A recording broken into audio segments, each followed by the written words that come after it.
The Auto Trader YouTube channel has 1 million subscribers. Thank you very much. What does that number mean in the world of cars? What's the difference between a cheap sports car you can buy for £1,000 versus a very, very expensive sports car that you need £1 million to buy? Today, that's exactly what we're going to find out. But instead of starting at the expensive end of the scale, why don't you do us all a favour and show us what you can buy for £1,000? Why don't you do us a favour and show us what you can buy for £1,000? Well, I wanted to drive the GT. I've never driven that. I'm driving the Senna. What? You're driving? No. Yeah.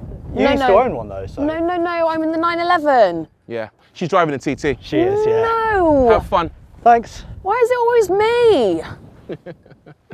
She's gonna crash it. Yeah. So, 7 cars, 1 track, and a very mixed weather forecast. Does more money equal more fun? Is £1 million car 1,000 times better than one that cost £1,000? First up, and taking one for the team, is Alex in a sports car you can buy for next to nothing. For £1,000-ish, you might just think you'd end up with a dilapidated shed on wheels. But if you find yourself a good example like this one, you've basically got yourself an icon, a slice of automotive history, the Audi TT. Remember these? I had one and I absolutely loved it. When it came out in 1999, it pretty much shocked the world with its stunning and very funky design, and it's still really fresh. The best bit was when it first came out, you could get a new one for about 30 grand. Fast forward 24 years and you can pick one up now on Auto Trader for £1,000. £1,000 for a TT. I mean, this one's in very good nick, to be fair. Mine really wasn't. Electrics didn't work, passenger door didn't work, people had to climb over the driver's seat to get into the passenger door. Roof never worked. Other than that, it was great.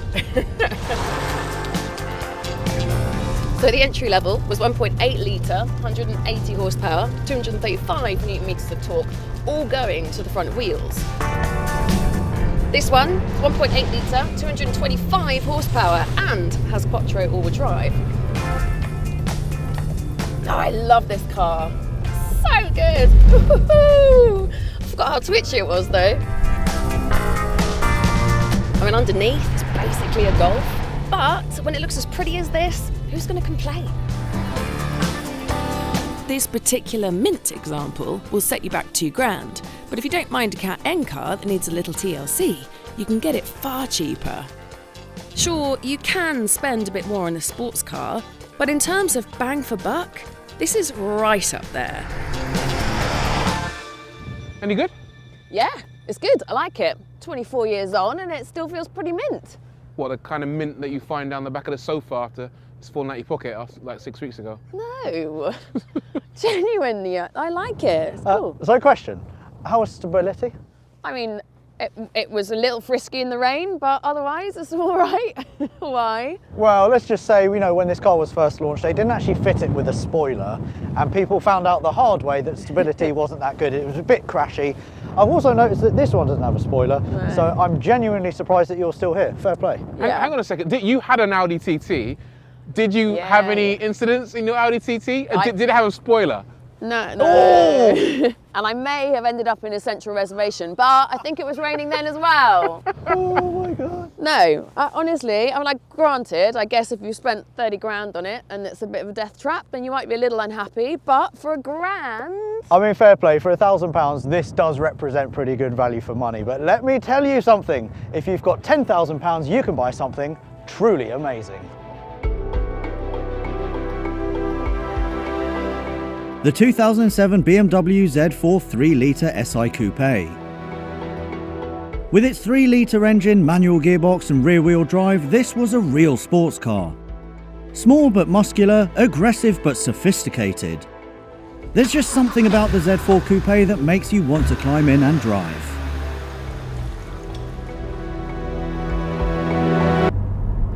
Have I just f***ed this up? I've just gone the wrong way. I've just gone the wrong way. That's very embarrassing.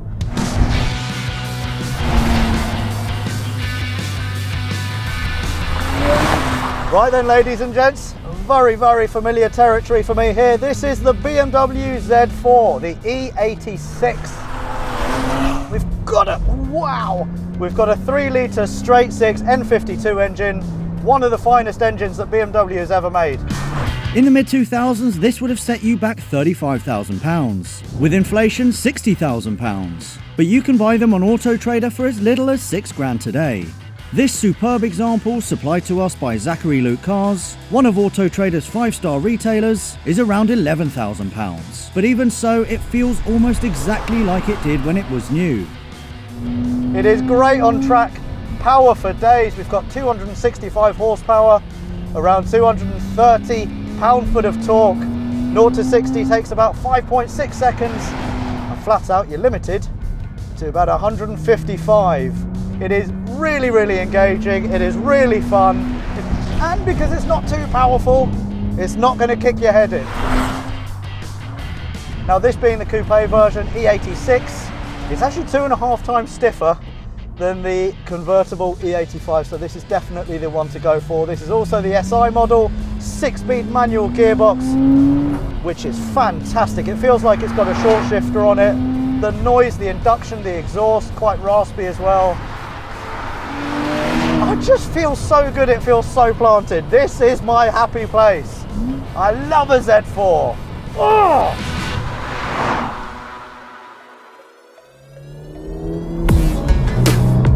Yeah, that's all nice and everything, but let's just say you wanted something with a manufacturer's warranty. Something new, something exciting, something that still has sports car looks, something a bit playful.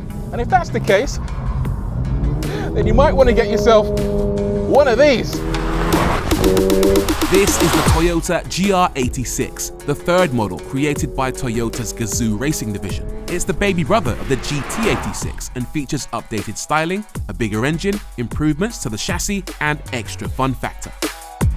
If you remember the old car, then you remember it was quite decent, but it wasn't very fast. 2-litre boxer engine, but it only made 207 horsepower, and you had to rev the absolute pants off it to go anywhere. I told you it was playful. The engine's a little bit bigger. It's now a 2.4-litre boxer engine, and it makes 231 horsepower and around 250 newton meters of torque. And the important thing is that it makes peak torque a lot earlier. You don't get that dead zone in the middle of the torque curve like you did with the GT86. Now, when you accelerate, the car responds and actually fires you down the road.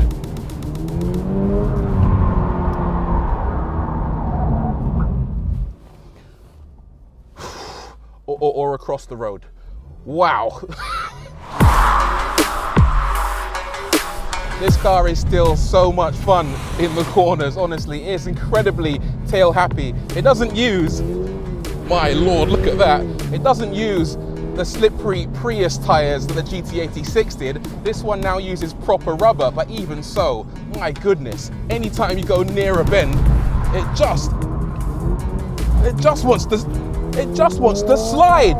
That's all it wants to do. There aren't many cars out there that cost £30,000. I mean, not even a brand new Vauxhall Astra is £30,000. And no disrespect to the Astra, but why would you buy that when you can buy this? Apart from the fact that it might spit you off into a tree. I love the GR86. All that was left then was for Rory to convince Alex that the new Toyota was a better investment than the used BMW. But, predictably, neither of them could come to any kind of agreement. Oh, I mean, look at it, Z4. No, Toyota's better. Toyota's better. No. 100%. You can't be serious. Honestly, £30,000 for this. £10,000 for this. But it's new and it's got a warranty. This is old and it's still better. Oh my God. 6-cylinder, 3 litres. 4-cylinder, gruff. You got a point, actually. In 10 years' time, are people going to care about the GR86? Nobody is going to care. Does anyone care about the GT86 now? No offence, Toyota, but do they? No, not really.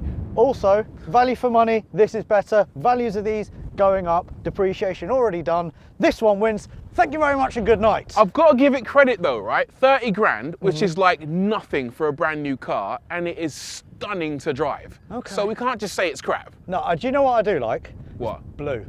Good colour. Z4? Z4. As the boys eventually came to a consensus, I decided to look at what you can get if you have access to 6 figures rather than 5. And one of the best examples for that kind of money is the new Porsche 911 Carrera T. The T stands for touring, and it's a representation of the 911 in its purest form. This car slots between the entry-level Carrera and the Carrera S. So it has 380 horsepower, 3-litre flat 6 of the Carrera, but the chassis tuning of the Carrera S doesn't give big power, but it gives really good handling. This is the driver's 911. The suspension, which features adaptive damping, is lowered by 10mm.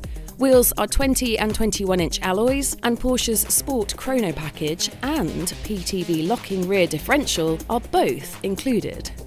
The noise comes from a sports exhaust, which you can now hear really clearly thanks to the fact this car does not have much sound insulation. It does sound fantastic. You literally have to be dead inside not to enjoy that 911 flat 6 engine note. Also, manual gearbox, which I love. So the Carrera T is the only 911 that combines the 3-litre flat 6 with a 6-speed manual transmission and 3 pedals. And then there's the weight reduction. Porsche has dumped the +2 rear seats from the equation, not that they were particularly useful anyway. The front seats are finished in cloth as standard, and there's lightweight glass as well as a lightweight battery. All adds up to be a pretty good package. Is it the best 911? No, but it is the best 911 for the £100,000 mark. I think we might have a winner here. That's what you get for 100 grand. What happens though when you're a serious driver who wants to spend serious money on a serious car? For £250,000 or thereabouts, you could have this. It is the Ferrari 296 GTB. It is very, very fast, very capable. Also one of the most advanced supercars that you can currently buy. It is the direct replacement for the F8, which replaced the 488, which replaced the 458. And you might be thinking this is another evolution of those cars. And I'm here to tell you all that's incorrect, because there is so much more to it. Smack bang in the middle, where you'd normally find a naturally aspirated V8 engine, is a turbocharged V6. By itself, it makes a pretty respectable 663 horsepower at 8,000 RPM. But it's not alone. Next to it is a set of batteries and a 160 horsepower electric motor that works with the engine to make a ridiculous 830 horsepower. Now what's really cool about the 296 is the noise. Have a listen. If you didn't know any better, you'd think that this car had a V12, and Ferrari have achieved that by giving it a unique firing order and unequal length exhaust manifolds. Ferrari themselves actually call this the Piccolo V12, which in Italian means really clever Ferrari marketing. No, I'm only joking. This does sound absolutely amazing, and I would say better than the 488's V8. The extra batteries and motor do add weight, but not as much as you might think. The V6 is super light, and because it's mounted low in the chassis, that helps lower the centre of gravity. It's precise with rapid steering, great body control, and more to the point, it's just stupidly fast. The straight line acceleration is like nothing else I've ever experienced. This car, for me, has rewritten the rulebook of poise and balance. I feel like this car is hardwired into my prefrontal cortex. It just is so pin sharp.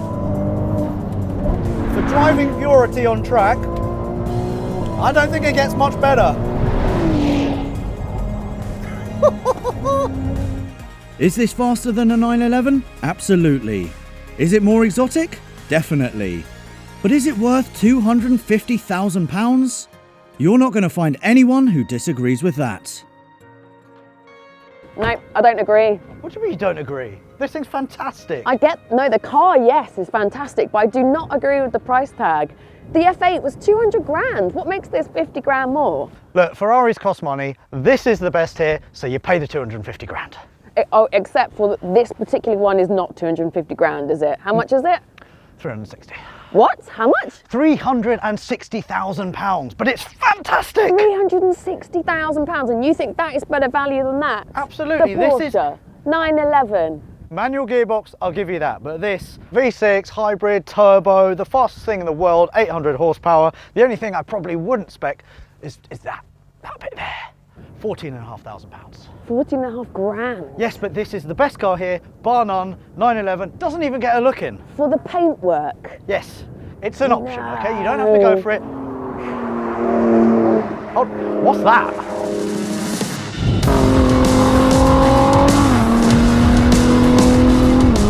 This is the Ford GT, and it's a perfect example of what you can buy when you've got a massive wallet and you ain't afraid to use it. Forget the Ferrari. If you got big boy money, have a look at this. When it was launched, the GT cost £420,000, but now you won't pick one up for less than £500,000.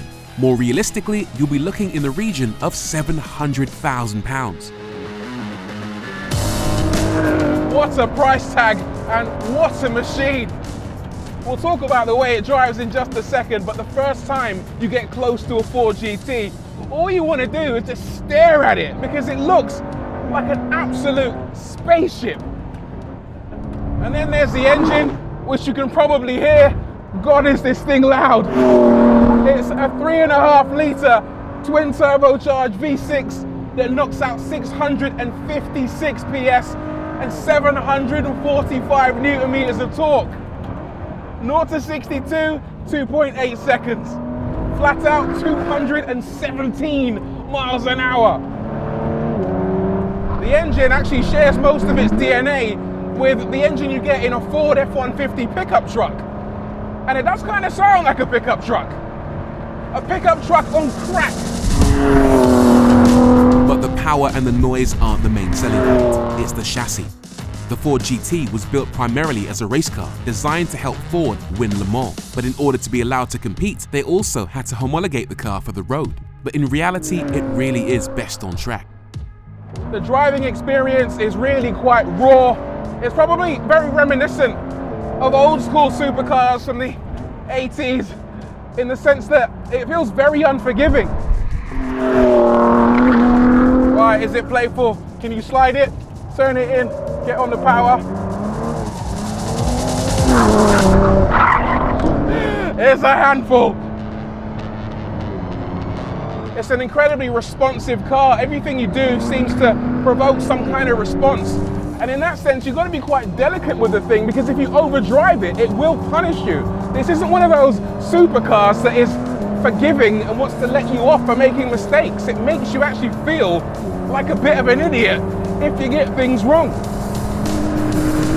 It's definitely not one of those cars that you can jump in and go flat out at 10 tenths. Immediately, you've got to build yourself up to it and learn the ropes and actually earn the right to go fast in this thing because if you don't, if you take liberties with it, it'll bite you. It really will. Once you're in the groove though, it's just so enjoyable to drive. And the brakes, they're fabulous. You get whiplash every time you stomp on that pedal. It's just this aggressive, maniacal caveman of a sports car. No, supercar. No, hypercar. And I am absolutely here for it. Oh, yes.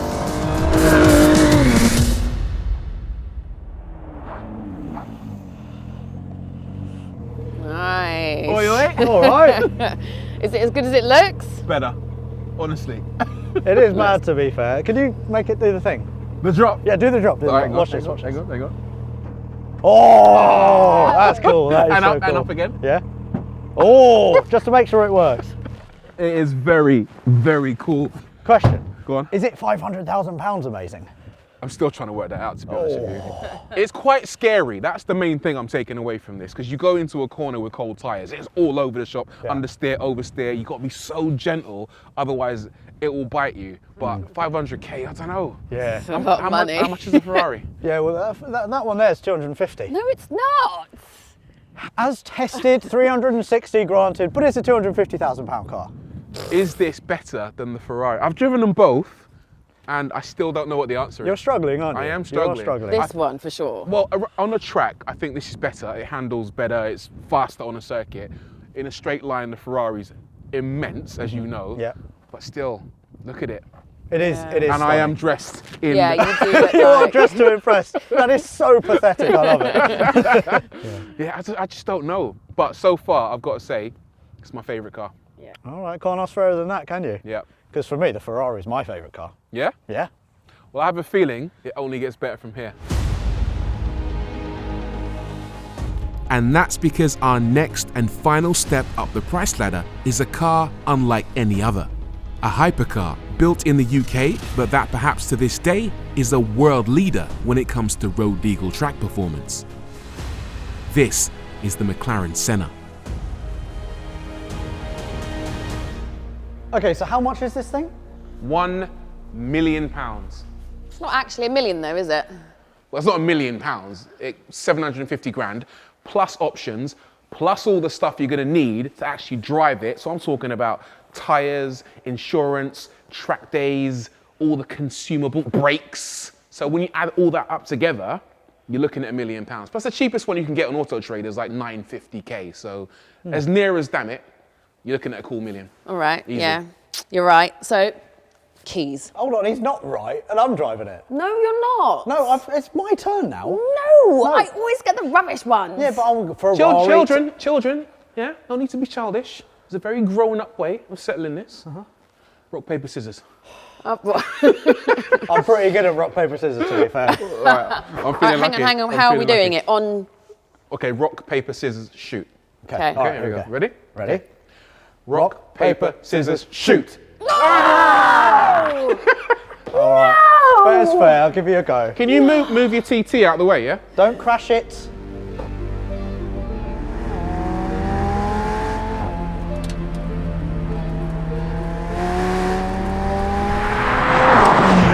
The McLaren Senna, the big dog, the most expensive car in this group by quite some margin, but I want to find out whether this car is actually worth the full mill. Simple answer is yes, and that's because this car wasn't designed according to any previous blueprint. It was designed for one single purpose, not to look good on your bedroom wall in a poster, but rather to obliterate any other car on any racetrack anywhere around the world.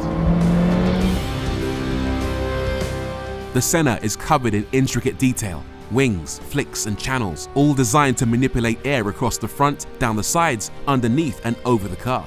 It may look unconventional, but by investing in aerodynamics and charging us for the privilege, McLaren has made a car arguably with no equal. You got that giant wing just behind me moving all around to create rear downforce. You got little winglets at the front that are flapping all over the place to create front downforce. But then, underneath the car, there's a whole world of aerodynamic trickery going on. Half the downforce actually comes from underneath the car. In total, this thing has 800 kilograms of downforce at 155 miles an hour. That's about half a Ford GT pressing down on the roof of this car. And that means it grips. You just got so much confidence going into these corners. You think, I can't possibly go this fast around this bend. And yet, the thing just squats down and holds its line. No understeer, no oversteer. It's just glued to the floor. And the braking, wow. It's outrageous. This thing is frighteningly fast.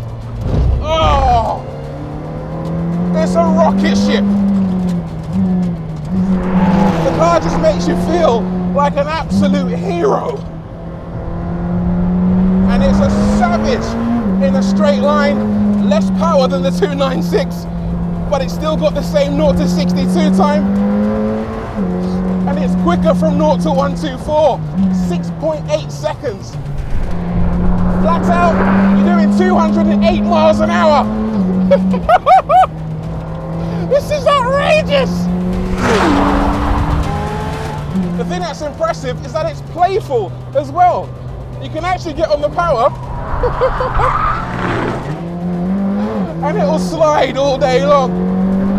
It's got the variable drift control system, which lets you determine what angle you want out of a bend, and you just hang on for dear life.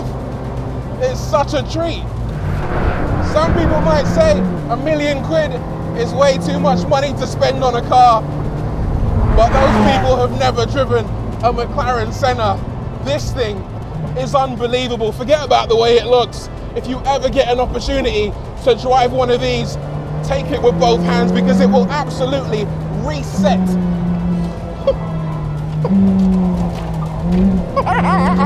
your entire brain. It's an animal.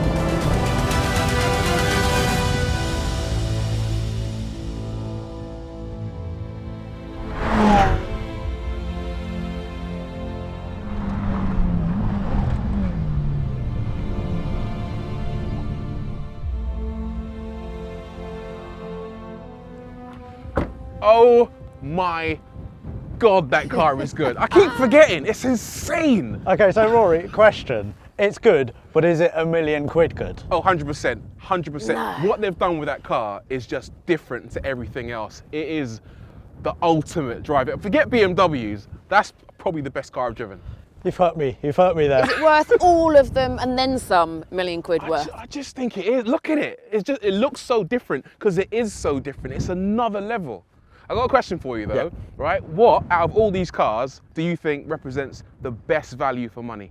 TT up to Senna. What would you pick? For me, it's an easy one. It's got to be the Z4. Reliable, looks great. We've got 3 litre, straight 6, power for days, great noise, and the values of these are creeping up as well. So that is the one. It is decent, but Alex, would you go GR86 or Z4? A GR86. 30 grand. Yeah. What? So cheap and so much for fun. value for money. Yeah. But it's Yeah, I would 4-cylinder, and this is going to age very badly in 10 years' time. That is going to be worth more than that, I guarantee it. At 911, Okay. that definitely is the best value for money. Why's that? 100 grand. It's a good all-rounder. You can literally use it every day. Even has ISOFIX in the front passenger seat. That's not a bad shout. It is kind of like the ultimate everyday sports car, isn't it? But isn't the Ferrari better than the 911? 100%. It's got to be. 100%. It's got to be. But then, by that logic, isn't the GT better than the Ferrari? No. But then again, isn't the Senna better than the Ford GT? Yeah, but Yes. that's because you've got more money. You see where it's going? So, final word, best car. Well, Porsche, but TT for value. Okay, best car. Value for money, Z4. Best car for me, the Ferrari. Love it. Best car for me is going to be, it's the Senna. But of Predictable. course, that's our opinion. Let us know what your opinion is down in the comments below. And also, thanks again so much for helping us get to 1 million subscribers. We couldn't have done it without you. Don't forget, like, subscribe, and we will see you all very soon. Bye. See ya.